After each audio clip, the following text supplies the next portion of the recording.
संगमनेरचा विकास झाला असं वाटतं का तुम्हाला? हो, संगमनेरचा खूप विकास झालेला आहे. कारण आम्ही इथं आता 40-45 वर्षापासून इथे स्थायिक आहेत. हां हां हां तर पूर्वीचं जे होतं संगमनेर, तर हे पाऊस पडला तर म्हणजे संगमनेरमध्ये सुद्धा बाहेर पडायला नसायचं, इतका चिखल वगैरे सगळीकडं, रस्ते चांगले नव्हते, सगळ्याच गैरसोय होत्या.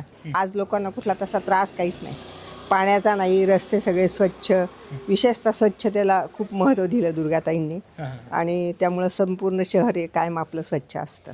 इथून मागे जे बाळासाहेब थोरातांनी जेवढी काम केलेलं आहे, ह्या संगमनेरचा विकास फक्त त्यांच्यामुळे, हां हां हां हे 100%.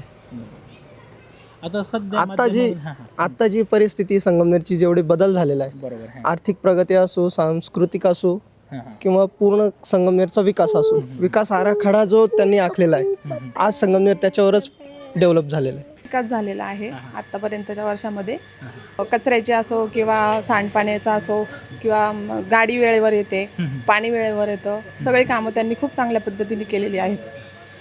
विकास तसा झालेला आहे भरपूर, पण काहीतरी अजून आहे. म्हणजे आता रोड पण आता गावातले वगैरे म्हणजे डबल झाली पाहिजे, थोडेसे अडचण होते.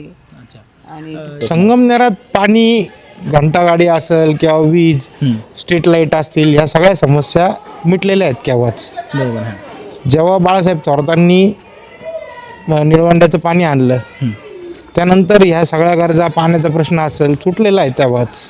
तिथले जे आमच्या मुलं आहेत, यांना ज्या शिक्षणाच्या अडीअडचणी होत्या, बरोबर. तर तांबे थोरात ह्या परिवारांनी जे शिक्षणाचं पर्व आणलेलं आहे संगमनेरात, बरोबर. त्या निमित्ताने जे 150 किलोमीटर मुलांना बाहेर शिकायला जायचं, तो प्रश्न मिटलेला आहे. आपल्याकडे इंजिनिअरिंग कॉलेज आहे, डेंटल कॉलेज आहे, संगमनेर महाविद्यालय हे सुद्धा साहेबांच्या देखरेखीत एकदम व्यवस्थित आणि सुसज्ज पद्धतीने चालतं.